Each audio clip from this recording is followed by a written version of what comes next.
न ये कम है न वो कम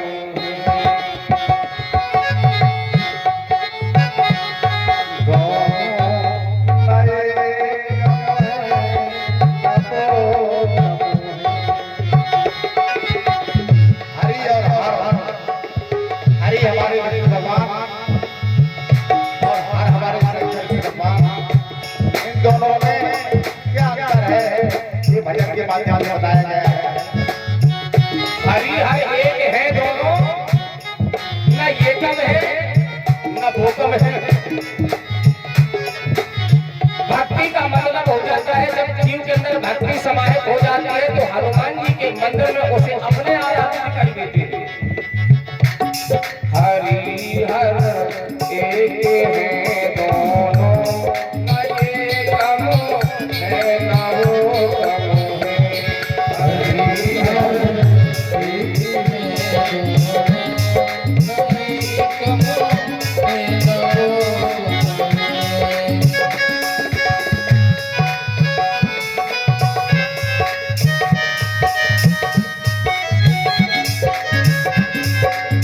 कहना है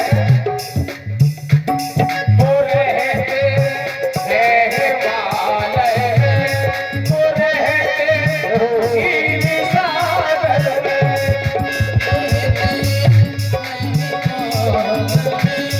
वो रहते चीर सागर में, वो रहते हैं वाले, वो रहते चीर सागर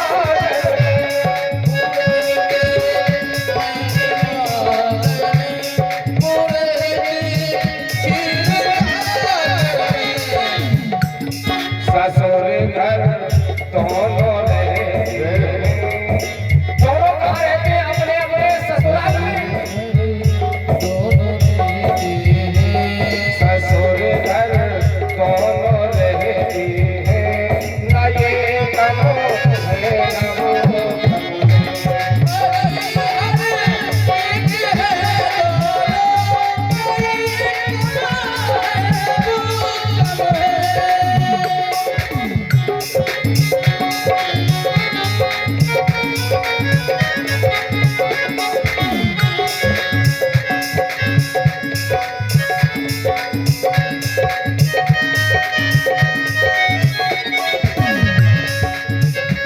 देखिए गले नागिन के हैं उसे सैया सोते हैं,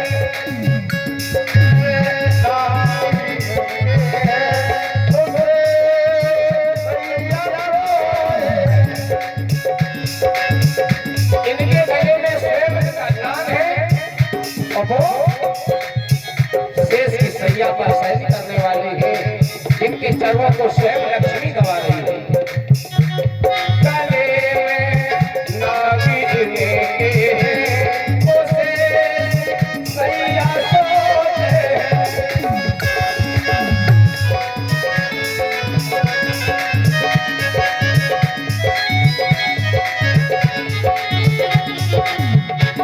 दोनों ही पावे ना सके हैं, दोनों ही पाप ना सके हैं, न ये कम है न वो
बस में ना ये कम है ना वो कम है।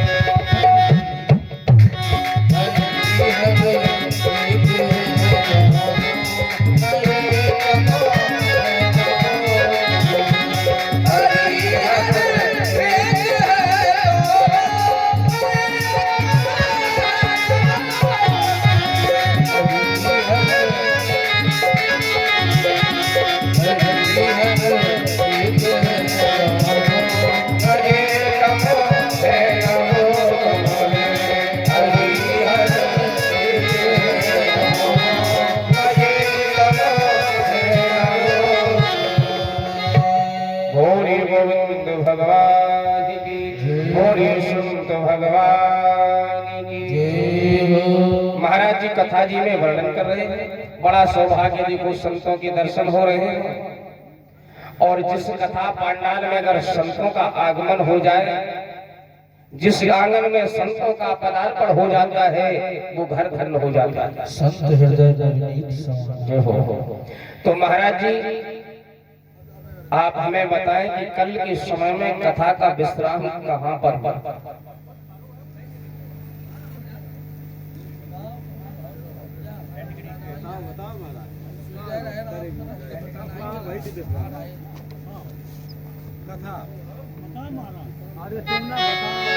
परीक्षित जी से कहना है, आप बताओ।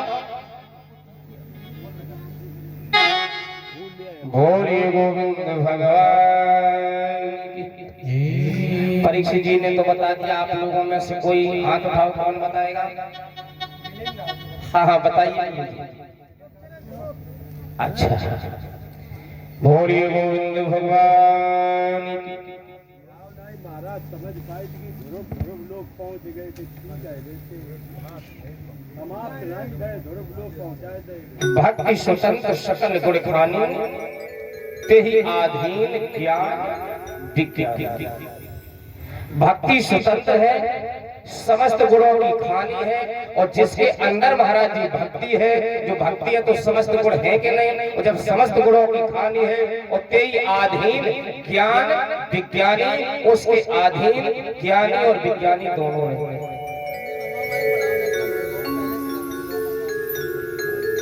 बड़ी ही सुंदर कथा सुन रहे हैं आप। कल महाराज जी ने कथा के माध्यम से आपको ध्रुव को 5 वर्ष का बालक ध्रुव अपने मैया के आशीर्वाद से महाराज जी और गुरु के गुरु मंत्र से, उनके प्रताप से 5 वर्ष में ही परमात्मा को प्राप्त। जब ध्रुव जैसे छोटे से बालक को एक पिता की गोदी न मिलने के कारण उसने ठान लिया कि मुझे परम पिता परमात्मा की गोदी में बैठना है, तो ये संसार की गोदी क्या है? ऐसे 5 वर्ष के बालक ने अपने माता पिता के आशीर्वाद से, गुरु के ज्ञान के द्वारा उस परम पिता परमात्मा की गोदी को प्राप्त कर लिया। और जिसे परमात्मा की गोदी मिल जाए वो है ना, देखो, जिसे परमात्मा की गोदी मिल जाए, बताओ उसे बताओ और कुछ पाने के लिए रह गया? सब कुछ मिल गया है। बोलिए आनंद कुंज भगवान की। बड़ी ही सुंदर कथा है, कही जा चुकी है प्रथम बदहराक्षी की गाथा। परम भक्त प्रहलाद का सुनो चरित्र नरनाथ। ऐ राजेंद्र परीक्षित, अभी तो तुमने अनेकानेक कथाएं सुनी है, अब तुम तैयार हो जाओ, ऐसे परम भक्त प्रहलाद की कथा सुनो, जिसने विपरीत परिस्थितियां होते हुए भी भगवान की भक्ति को नहीं छोड़ा। और जब भगवान की भक्ति को नहीं छोड़ा, विपरीत परिस्थितियां होते हुए भी लेकिन भगवान को नहीं छोड़ा, अंत में उसे परमात्मा की कृपा। इसीलिए कितने भी संकट आ जाए घर गृहस्थी में, कभी भगवान का ध्यान करना मत छोड़ना, कभी भगवान को मत भूल जाना, सारे संसार को भूल जाना, लेकिन उस परमात्मा को नहीं भूलना। कितने भी संकट आ जाए, होली आनंद करो भगवान की। कृष्ण गोपाल गोविंद गाते चलो, कृष्ण गोपाल गोविंद गाते चलो, अपने रथ को मार्ग चलाते तालियां बजाते हुए भक्ति के साथ में।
काम भी करते रहो और नाम भी जपते रहो। निर्भीकता पहराज की जाकी भक्ति अपार, धर्म की रक्षा हेतु नमो हुआ नृसिंह अवतार। ऐ राजेंद्र परीक्षित, धर्म की रक्षा के लिए उस परमात्मा ने नृसिंह का अवतार धारण किया है। परीक्षित जी महाराज हाथ जोड़ करके सुखदेव जी महाराज से बोले कि प्रभु मेरे कल्याण के लिए, समस्त संसार के कल्याण के लिए हमें ये कथा जरा विस्तार पूर्वक सुनाए कि भगवान ने नृसिंह अवतार धारण क्यों किया, क्या कारण हुआ कि भगवान को नरसिंह अवतार धारण करना पड़ा। और भगवान अवतार धारण कब करते हैं? यदा यदा ही धर्मस्य ग्लानिर्भवति भारत, जब जब धर्म की ग्लानि होती है, जब जब होए धर्म के हानि, बालक अदब अभिमानी, जब जब होए धर्म के हानि, बालक अदब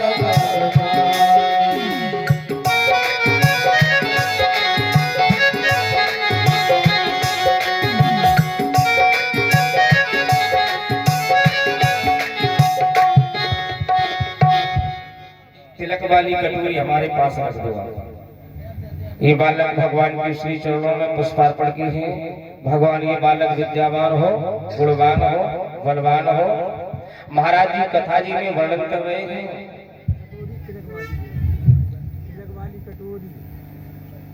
यदा यदा ही धर्मस्य ग्लानिर्भवति भारत, जब जब धर्म की हानि होती है तब तब ग्लानि होती है धर्म की, तब तक भगवान अवतार लेकर के इस धरातल पर आते हैं। संतन हित अवतरत गोसाई, भगवान का अवतार जब सज्जनों की रक्षा के लिए भगवान इस धरातल पर आते हैं, धर्म की रक्षा के लिए आते हैं। इसीलिए भगवान कब आते हैं? जब धराधाम पर अत्याचार बढ़ जाता है। तो सुनो राजा परीक्षित, जिति पुत्र हिरण्याक्ष और हिरण्यकश्यप के 49 पुत्र और थे जो मरुदगण कहलाए हैं। हिरण्यकश्यप की पत्नी का नाम कयाधु था। क्या नाम था?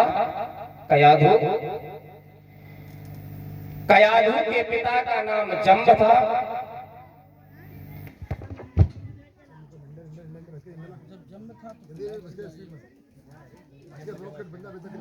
नंबर 1 इस पे लेटेगा नहीं कोई। आज का साउंड तुम्हारा सुपर हिट बज रहा है।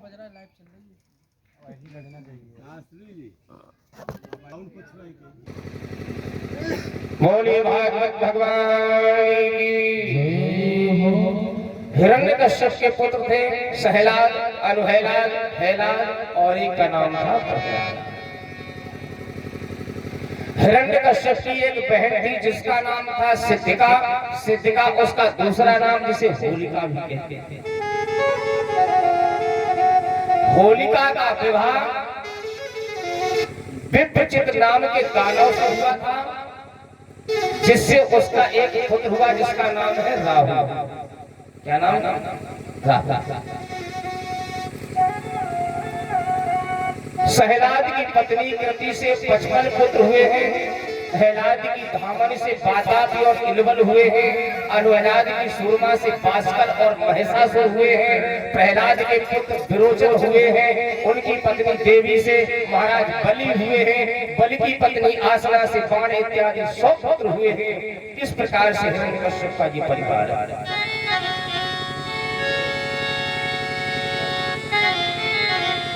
जगत विदित वैकुंठ है जहाँ बसते भगवान, द्वारपाल जय विजय दो अति भज बलि सुजा।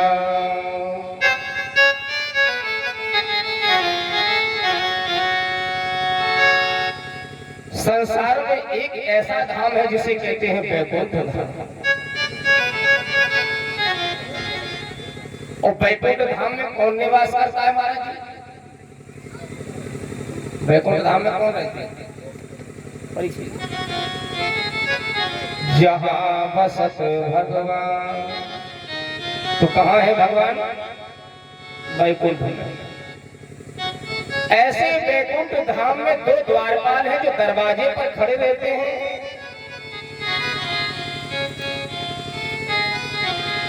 जिनका नाम है जय और विजय। अगर आप लोग जितना ही कथा पर आने ध्यान दीजिएगा उतनी ही कथा सुंदर होगी। आप लोगों का आशीर्वाद जितना भारी होगा उतनी ही गजब की कथा होगी। ये मेरी गारंटी। कथा गजब की हो तो उसके लिए आपको क्या करना पड़ेगा? आप लोगों का आशीर्वाद चाहिए कि नहीं महाराज जी? चाहिए। जब तक आप लोगों का जितना बड़ा जितना छोटा बड़ा आशीर्वाद दोगे, जितना बड़ा आशीर्वाद उतनी बड़ी कथा, उतनी बड़ी महाराज जी आहा कथा में आनंद आएगा। तो भगवान के 2 द्वारपाल है जिनका नाम क्या है? जय और। जब भगवान के दरबार में आप जाओगे, भगवान की आराधना करोगे, भगवान को हृदय में बसाओगे, तो उनके 2 द्वारपाल हैं वो आपकी रक्षा करेंगे कि नहीं करेंगे? करेंगे कि नहीं? पाल हरि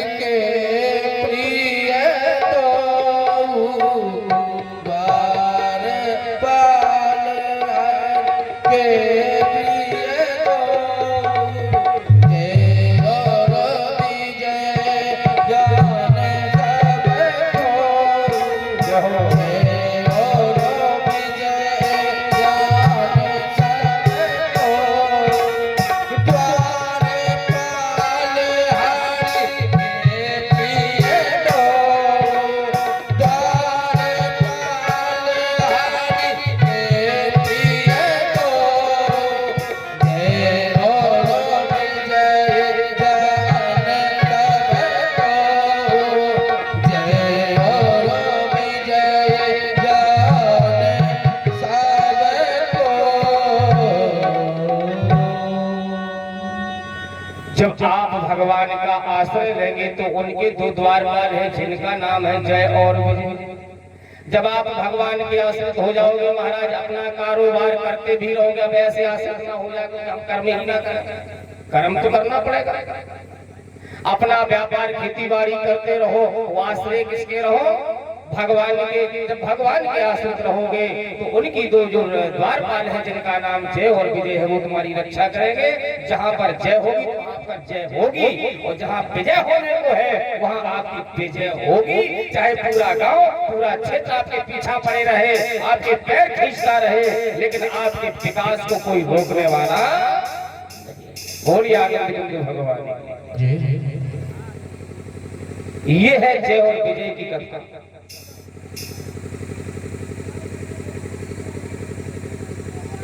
दरवाजे पर जय विजय खड़े हैं, भगवान अंदर है। सनकादि ऋषि जा रहे हैं भगवान के दर्शन करने के लिए। चले जा रहे सनकादि ऋषि चार हैं, इनकी हमेशा आयु 5 वर्ष रहती है। आहा सुंदर सुंदर बालक हैं, बड़ा ही सुंदर स्वरूप है। भगवान के दर्शनों के लिए चले जा रहे थे बैकुंठ में। दरवाजे पर जय विजय खड़े हैं, अंदर जाने लगे बिना पूछे तो द्वारपालों ने रोक दिया। अब बताइए दरवाजे पर कोई खड़ा है तो उसका काम है द्वार पर जय विजय की रक्षा करना, दरवाजे को देखना। अब अंदर जाने लगे, उन्हें भैरव महाराज जी जब तक भगवान की आज्ञा नहीं होगी तब तक आप अंदर। उनको गुस्सा आ गया बाबा जी को। अच्छा तो मुझे रोक रहे हो? ओ मूर्ख द्वार पालो तुमने रोका है हमको जाने को। देता हूँ श्राप अभी तुमको, राक्षस हो 3 जमाने।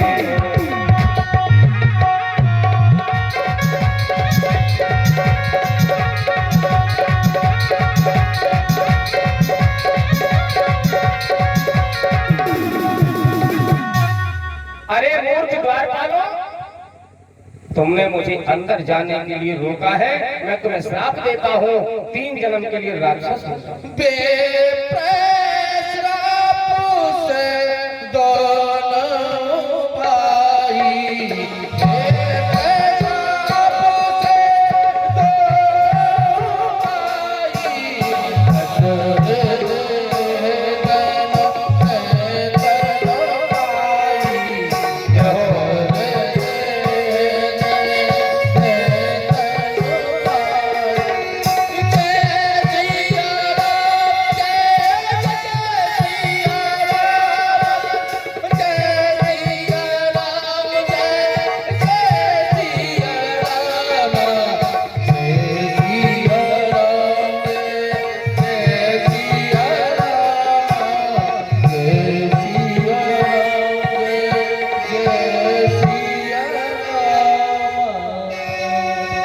श्राप दे दिया, जाओ 3 जन्म तक राक्षस हो जाओ। जब ये बात द्वारपालों ने सुनी तो हाथ जोड़ करके चरणों पर गिर पड़े, प्रभु क्षमा करो, मुझे क्षमा कर दो। हे नाथ, मैंने अपने कर्म के अनुसार दंड प्राप्त कर लिया है, अब बताओ क्षमा मांग रहे हैं। आजकल होते तो यही जय विजय महात्मा जी को करते कि ना करते महाराज, लेकिन क्या कर रहे हैं प्रभु? मैंने अपने कर्म के अनुसार दंड पाया है। आहा, हमारी प्रबल आशा है प्रभु, भगवान के हाथों से मेरी मुक्ति हो। राक्षस तो हम बोलेंगे, लेकिन मेरी मुक्ति किसके हाथों होनी चाहिए? परमात्मा। एक जन्म लक्ष्मी कही सनकादिक एक वाला, एक जन्म भगवान कहे चिंता न करो हम करें उद्धार। No tension. लक्ष्मी ने कहा तुम चिंता न करो, एक जन्म में तुम्हारा उद्धार मैं करवाऊंगी। सनकादिक ने कहा एक जन्म में उद्धार मेरे हाथों रहा आपका। तो भगवान ने कही चिंता न करो, तो एक जन्म में आपका उद्धार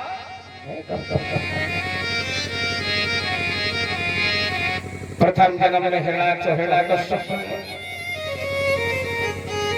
दूसरे जन्म में रावण और कुंभकर्ण बने, तीसरे जन्म में शिशुपाल और दंतवक्र हुए। हिरण्याक्ष का वध महाराज जी भगवान ने 12 रूप धारण करके उसका उद्धार किया। बचा है हिरण्याकश्यप। अब चिंतन करें महाराज जी, हिरण्याकश्यप कौन है? कथाएं सुनी होंगी आप, कौन है हिरण्याकश्यप? हमें भी बताओ, बताओ बड़े भाई। सुनी नहीं कथा? हर साल होती है गाँव। तो बताओ महाराज जी हिरण्याकश्यप कौन था, कौन है? बताया होगा विद्वानों ने। आप लोग बताए नहीं, जाना तो सब कुछ जासो नहीं बताए रहे, हम आप से सुनो चाचा सोच रहे। तो सुनो महाराज जी, हिरण्याकश्यप अहंकार का रूप है। जो अहंकारी व्यक्ति है उसे हिरण्याकश्यप ही समझो। अहंकारी का व्यवहार ही ऐसा है जिससे देवताओं को, ज्ञानी पुरुषों को, सभी को कष्ट होता है। बताओ अहंकारी व्यक्ति से सभी को कष्ट होता क्यों नहीं? आपके घर में 10 लोग रहते हैं, आपके गांव में जितने गांव समाज में सभी लोग रहते हैं, अगर गांव समाज में एक भी अहंकारी व्यक्ति उत्पन्न हो जाए तो उस अहंकारी व्यक्ति से, उस परिवार में उस अहंकारी व्यक्ति से पूरा परिवार दुखी होता है कि नहीं होता है? चिंतन कीजिए।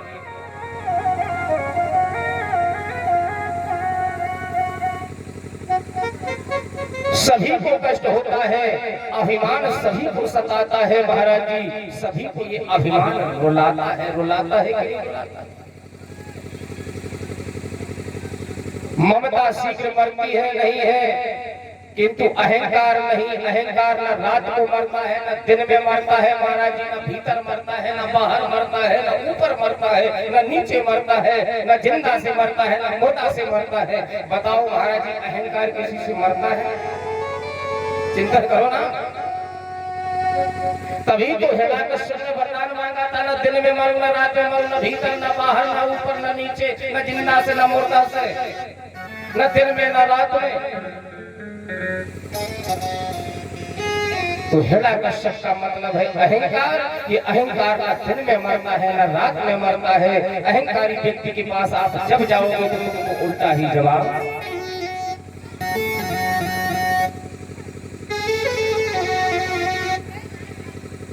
ज्ञान बड़ा सुलभ है, किंतु जब तक अहं और ममता नष्ट नहीं होती है तब तक ज्ञान सफल। हिरण्याकश्यप ज्ञानी तो था, लेकिन उसका ज्ञान अहम भाव और ममता के से भरा हुआ था। भाई के हत्यारे से बदला लेना चाहता था।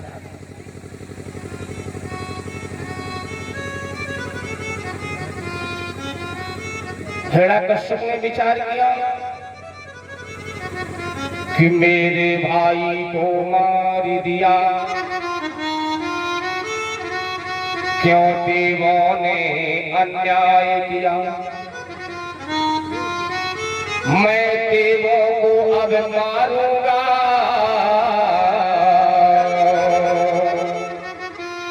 ऐसा मन में संकल्प किया। हिरण्याकश्यप ने संकल्प ले लिया कि मेरे भैया को देवताओं ने मारा है, मैं इन देवताओं को अवश्य मारूंगा। मैं अमर रहूं यो जीवन भर, ना कोई हमको मार सके। मैं काम करूं ऐसा मन में, जिससे ना कोई सता सके। चल पड़ा है कहां? पर्वत पर पहुंच गया है भगवान की तपस्या। सहतपे मंदर द्रोणाया तपः परम दारुणम्। ऊर्ध्वबाहु नभो दृष्टि पादांगुष्ठाशतावनिः। भुजाओं को उसने आकाश मार्ग में लगा लिया है, अपनी दृष्टि आकाश मार्ग में लगाती है। पैर के एक अंगूठे पर खड़ा हो गया। ये है तपस्या परीक्षित। किस पे खड़ा है? एक पैर के एक अंगूठे पर खड़ा है, भुजाएं हैं, दृष्टि आकाश की ओर है, तपस्या करने लगा है। जैसे ही तपस्या करने के लिए इसने मंत्र जाप किया है, उसी समय महाराज जी एक घटना घट गई।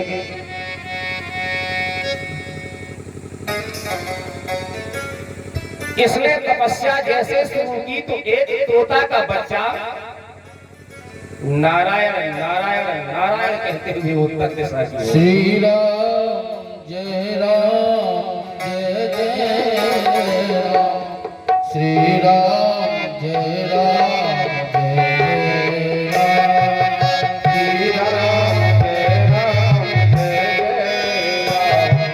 श्री राम जय राम जय राम। श्री राम जय राम जय राम। श्री राम श्री राम जय राम जय राम। श्री राम जय राम जय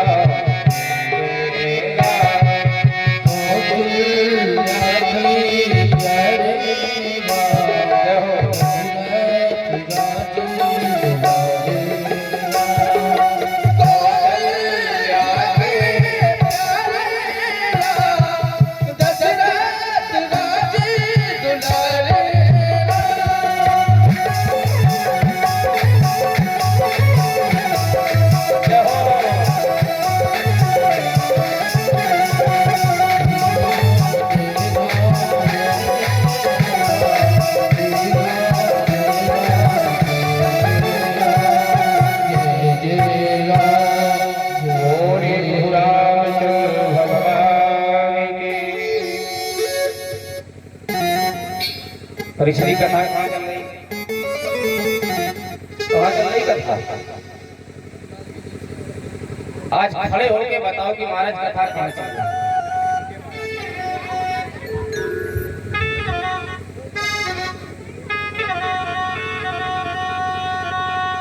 हिरण्यकश्यप ने महाराज जी आसन लगाया, तोता का बच्चा नारायण नारायण नारायण कहते हुए उत्तर दिशा में चला गया। इसने सोचा कि इस नालायक तोता के बच्चे ने मेरा अब सगुन कर दिया, वहां से चल पड़ा घर। जैसे ही घर में आया, कयाधु ने देखा कि मेरे पति अभी तपस्या करने के लिए गए थे, वापस कैसे आ रहे हैं। देखिए नारी,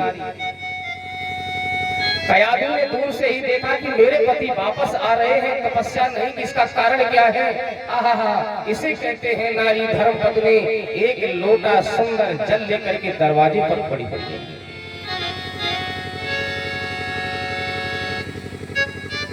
सबसे पहले जल पिलाया है, जल पिलाने के बाद अंदर ले गई, आसन पर बिठाया और कहा कि प्रभु आप ये मुझे बता दो कि आप तपस्या करने के लिए गए थे लेकिन वापस कैसे आ गए। आहा, उसी समय हिरण्यकश्यप कहने लगा, देखिए नारियों में सम्मोहन होता है, होता कि नहीं है।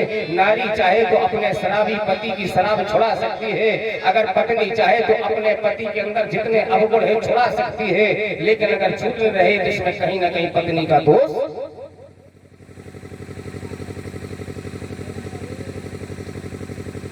प्रभु क्यों वापस आ गए? हिरण्यकश्यप कहने लगा क्या बताएं कयाधु, मैंने आसन लगाया, एक नालायक तोता का बच्चा, बताओ प्रभु तोता के बच्चे ने क्या किया? अरे क्या बताएं, लेकिन नारायण कह नहीं सकता है क्योंकि बैरी का नाम है। लेकिन फिर भी कयाधु ने पैर दबाने लगी है, वो कहने लगी बताओ ना प्रभु उस तोता के बच्चा ने क्या कहा था? अरे क्या बताएं कयाधु, उस तोते के बच्चे ने नारायण कहते हुए उत्तर दिशा की ओर चला गया। कयाधु ने कहा आज मेरे पति के मुख से भगवान का नाम निकला है, मेरा कितना सौभाग्य है। लिटा दिया है, बिजना चलाने लगी, पंखा करने लगी, पैर दबाने लगी, बार बार पूछ रही है क्या बताओ ना कि तोता के बच्चे ने क्या कहा? आहा, एक बार नहीं, दो बार नहीं, तीन बार नहीं, उस कयाधु ने अपने पति के मुख से 108 बार नारायण का नाम निकलवा दिया है। भगवत प्रेमियों, उसी रात को कयाधु के गर्भ ठहर जाता है। आहा, नारायण नारायण कहते हुए जब गर्भ स्थापित होता है तो बताओ गर्भ में बालक कैसा होगा? अरे मेरे भोली माताओं बहनों, जब टीवी देखते हुए, चलचित्र देखते हुए, गंदे चित्र देखते हुए जब तुम्हारा गर्भ धारण होगा तो तुम्हारा बालक कैसा होगा? आहा, भगवान का स्मरण करते हुए गर्भ धारण होगा तो निश्चित ही उस गर्भ में भगवान का भक्त पैदा होगा।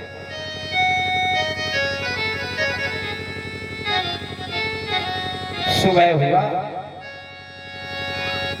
कयाधु ने अपने पति की पूजा अर्चना की है, चल पड़ा है हिरण्यकश्यप पुनः मंदर द्रोणायाम तपः परम दारुणम, द्रोणाचल पर्वत पर पहुंचा है।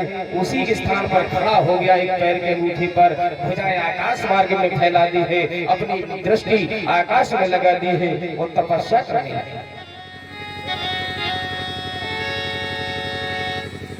इधर क्या हुआ? समय बीता, कयाधु का गर्भ बढ़ा। एक दिन देवराज इंद्र की दृष्टि पड़ गई। इस कयाधु के गर्भ में राक्षस बन रहा है, एक ना एक दिन तपस्या करके मेरे कुर्सी को छीन लेगा। छीन लेगा कि नहीं छीन लेगा?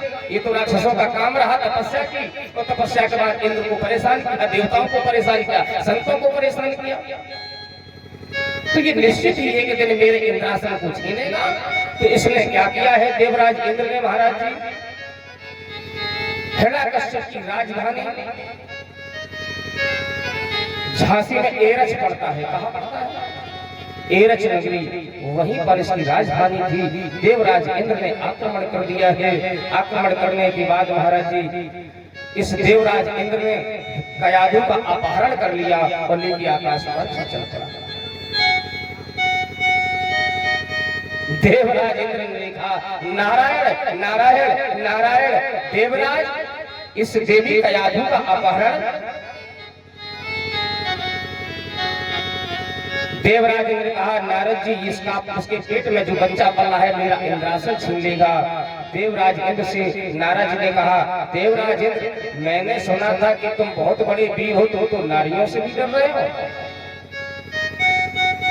अरे देवराज इंद्र, इस देवी के गर्भ में कोई राक्षस पुत्र जरूरी नहीं है कि राक्षस पुत्र अत्याचारी हो। ये भगवान का भक्त बन रहा है, इसे मत ले जाओ, इसे मुझे दे दो। नारद जी ने कयाधु को महाराज एक संत के आश्रम में ठहरा दिया। वापस नहीं गए। अब महाराज इस संत के आश्रम में क्या होगा? क्या होगा बताओ? भजन ही तो होगा। संत के आश्रम में भजन ही होगा। तो भजन हो रहा है, हमें आपको भी सदा भजन करना चाहिए। मैं ये नहीं कहता हूँ सुबह शाम 2-2 मिनट करते रहो, दिन भर रात भर करने की कोई जरूरत नहीं है। शाम को जब भोजन करो तो समस्त परिवार मिलकर के, बाल बच्चे मिलकर के एक आसन पर बैठ करके भोजन करो, इकट्ठे होकर के भोजन करो। जहाँ सुमति तहाँ संपत्ति लाना और जहाँ विपत्ति तहाँ विपत्ति। इसलिए कहना है भजन करो कि ओ पापी मन कर ले भजन, मौका मिला है तो कर ले जतन। ओ बाद में प्यारे पछताएगा जब पिंजरे से पंछी निकल जाएगा जब।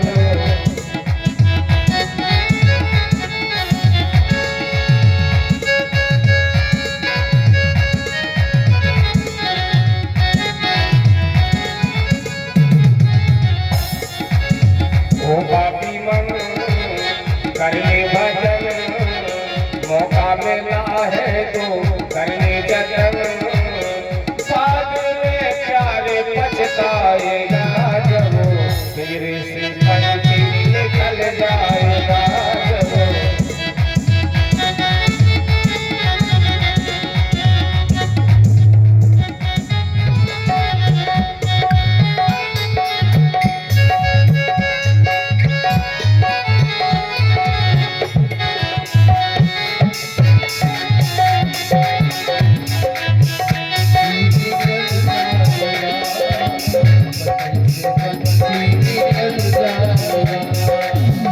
कहना है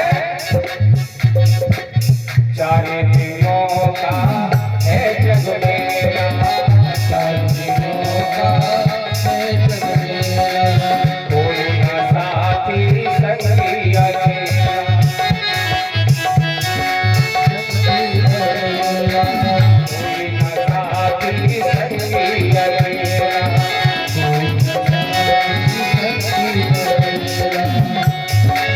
जैसे तू आया जग में वैसा ही जाएगा, मुट्ठी बांध के आया जग में हाथ बटाए जाएगा, बाद में प्यारे पछताएगा जब पंछी निकल जाएगा।